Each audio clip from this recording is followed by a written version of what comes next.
Falk and company heading back out on the field now. And we'll see if he opts for a heavier dose of running plays, because running is where they've had more success than in the passing game.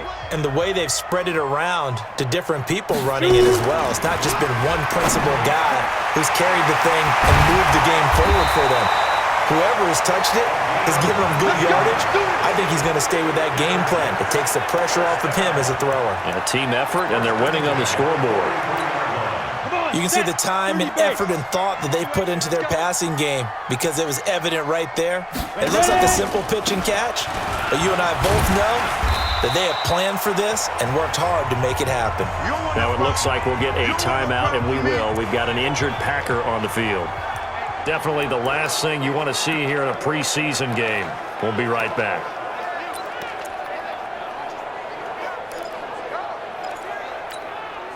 Following the pickup of 4, here's 2nd and 6. Check tight. The play fake, now Falk.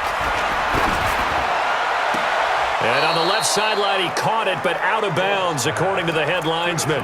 Incomplete, so the ball a little late getting there, and it's 3rd down.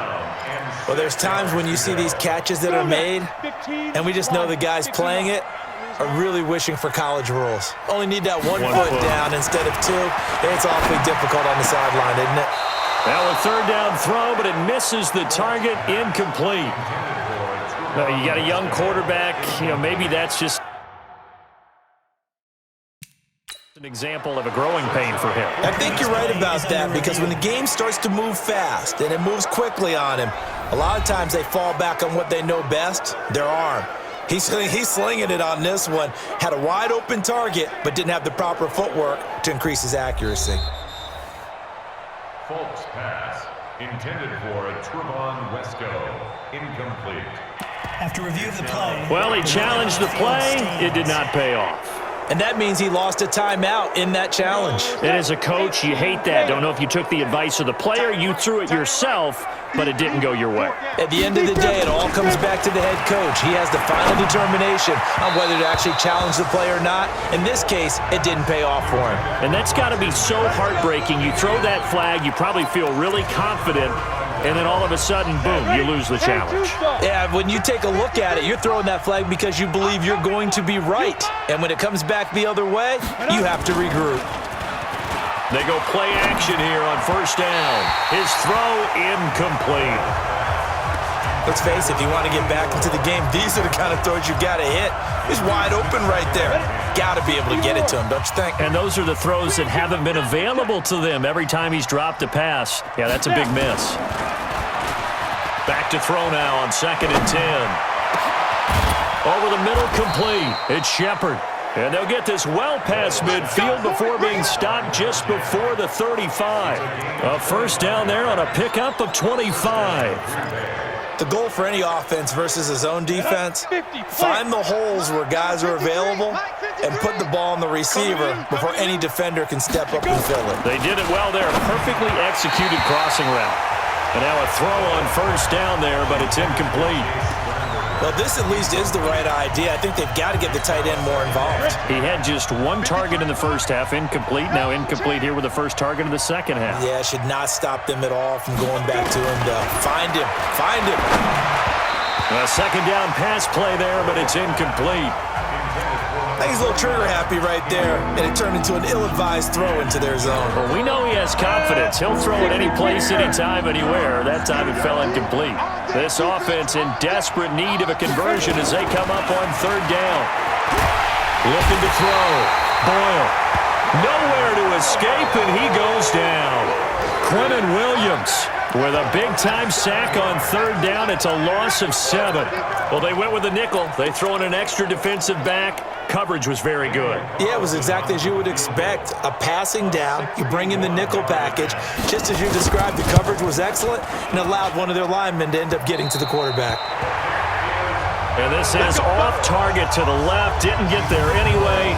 It's no good. And this score will stay right where it is. You know that they were thinking 2nd half comeback here. That's a big miss if they want to have a chance at that comeback. A very big miss because time is becoming a real factor now, and they're 3 scores down. 7 yards on the pickup there, and it'll leave them with a 2nd and 3. And that looked like some pretty easy yardage there right up the gut. And he's a guy that has some height to him, so when you don't have to drop a shoulder or create or get through contact or trash, makes it a lot easier to stay upright, see the field, and make a run as we just saw there. And running room scarce here. He's going to be stopped in his tracks at the line of scrimmage. As usual, the hallmark of a good run defense, linebackers making plays near the line of scrimmage. Absolutely nowhere to run there. A good chance this is 4-down territory if they're unable to convert. But right now looking at a 3rd and 3. From the shotgun, here's Fulk. Oh, he almost had the rare interception. The big fella couldn't hang on, though. Incomplete. Not only was the call spot on, how about the execution of that defense right there? Zone was absolutely locked up tight. He was trying to force it in there on 3rd down. But if there's a time to force it, he felt like he needed to make a play, right? Yeah, exactly right. 3rd down. Nowhere to escape, and he goes down. The safety, Adrian Amos, comes crashing in for the sack. Even though they didn't get it, probably the right call. Too long for a field goal and just not a whole lot to gain from a punt there. Yeah, you wouldn't have really netted very much yardage if you punt the ball, right? And the thing about a field goal, and you know this from so much experience, the longer the field goal, the lower it comes out off the kick, right? Which means it's got a better chance of being blocked. So you're taking a chance either way. I like the fact they went for it. So the opening play of the drive goes backwards. Now they'll come up on 2nd and 12. Looking left side, and he's got a man. It's Shepard. The 20. Touchdown, Packers. A big play there. 52 yards. And the Packers make some inroads here on that deficit. That's a score you felt they had to have here in the 3rd quarter to get back in this game. And you know that there was an emphasis on their side. Hey, we know this. We know where we are. But sometimes that binds you up so much that you try too hard, you don't get the score. A perfect combination of urgency, yet relaxed enough to get it done. They go for just one here as it's up and good. And that will shave one more off this lead. And a fair catch signaled for and taken successfully. Now the Jets offense gets ready to head back on the field. And last time this unit was out here, costly turnover, and then that turned into 6 points. They've got to make amends. And how many times have we sat in meetings with coaches and they use the term complementary football? Offense take care of the defense, defense take care of the offense. That didn't happen on the last possession. This is a chance for them to pick themselves back up and help their team. Yeah, we'll see if they can recoup and recover. Ball on the 30. They'll come up with a 2nd and 5. Now this one to his tight end out on the right side. And they get him down, but not before he takes it across the 40-yard line.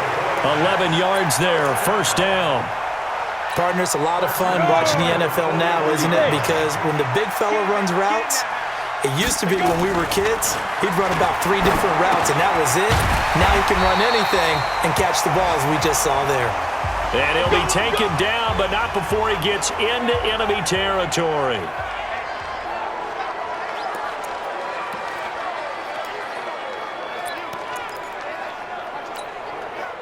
So into Packer territory now. Here's 1st and 10 at the 46. That's caught. It's Malone. So he got free of one tackle but couldn't do a whole lot else.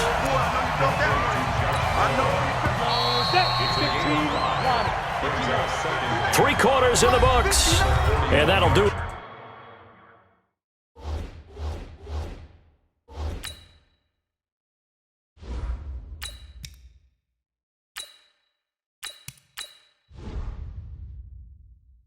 For the end of the 3rd quarter, you're watching preseason football on EA Sports. Set, ready, 18, Gator. Rock it. Kill. They run on 2nd down with Adams. And the lane closes up quickly as he'll get about 3 down to the 38. Bottom line, they want to keep this clock rolling, so they'll take that one right there. They just want to keep falling forward, and they want to put the onus on the big fellas up front in order to bring this one home. Watch tight end. Tight right. Hey. Get it. And here comes throw number 1 for the backup QB. Yeah, that one's going to be knocked away and incomplete. Charles, thinking back to what you said in the first quarter, that part of the magic elixir for a road victory for these underdogs was going to be winning the turnover battle. Well, they only have one right now. Look at the scoreboard. Yeah, not exactly playing to the form that I subscribed, right? When we talk about winning that turnover battle, that evens things out, especially for a road team, especially for a team that's an underdog. Charles, all things considered, I guess that's not a critical miss at this stage, is it? No, but still everything helps when you're trying to finish off a ball game. And you're right, not critical in terms of the scoreboard and the team, but the guy with the golden foot, he knows he's only as good as his last kick. One thing I think that's safe to say defensively, the tackling's been really good. And because of that, it's been very, very hard for them to move the ball because you're not getting the benefits of run after catch. You're tackling them almost on the spot. That means you have to run extra plays, harder to move it. And he'll be taken down at the 44-yard line. 6 yards the pickup, and that's a first down. We always talk about having to read defenses and how complicated that is. Well, this was an excellent read. Read the pressure and got rid of the football before it even got to him for a nice game. And when they're blitzing like that, running back usually a good spot to go with the football? Without a doubt, because he's right in your sight line or he's near you. So you're able to just get it to him easily. And once he gets in space, that's usually a good matchup for him. This quarterback now, a perfect 8 for 8 to start the second half. Not bad. 1st and 10. From the gun, Boyle. That is caught right at the 10-yard line. And he gets it inside the 10 to the 9. 17 more yards on that one as they keep the drive rolling. Defensively here, you've got the cushion, but back-to-back pretty big pass plays there. Bend but don't break, but are they bending too much? I think that they are. To me, it'd be like playing basketball, and you put up a token press. Make sure you get up there and make them eat up some time. Make it a little bit of resistance so they can't just run it right down your throat. Throwing on 1st down, but this one winds up to be incomplete. Another shot from the 9 on 2nd and goal. 2nd and 9 now. Oh, he dropped it. They were looking for him in the middle third. He couldn't catch it. Now 3rd down. All right, Captain. It's batten down the hatches time defensively. Dodged 2 pass attempts to the end zone. Now what do you think they're going to try and dial up on 3rd and goal? Well, knowing them and knowing what we just seen, I think they're throwing it again, don't you? I think you have to. I think in this situation, you kind of run out of your running plays, fire another one into the end zone. A gain of 5, but not enough. Leads to a 4th and goal. He got out of bounds. That's a good thing, but still short of the 1st. And now, since this brings up 4th down, the defensive play caller, grab your nerves because now you don't want to be so amped up that you give them a 1st down by getting out of your lanes, but you also don't want to just lay back and let them have it easily. All right, so they needed 2 scores to get back in the game. The field goal there, maybe not exactly what they wanted, but the necessary 1st step. And there's still time remaining, and there's enough time to get it done. They've got to get it the least a 3 and out here to get the ball back, preferably a takeaway. The Jets offensive unit ready to get going here. They have the lead, obviously, late in the game. I guess the good news for them is if for some reason they would make a mistake, a field goal does the opposition no good. Everyone loves to have a little bit of a cushion, and that helps you immeasurably. But the bottom line is, do all the things that you're taught in order to close out the game. Don't even let that become an issue. Yeah, but still a 1-possession game. This one not fully over yet. What may seem a little unorthodox to some people, got the lead, 4th quarter, yet he's still firing away. I think he believes that's the best way to go ahead and win the game. Yeah, a lot of coaches say, let's just run the football, be conservative. He's sticking to his game plan. No, that is his game, and that's what they're going to ride. Yeah,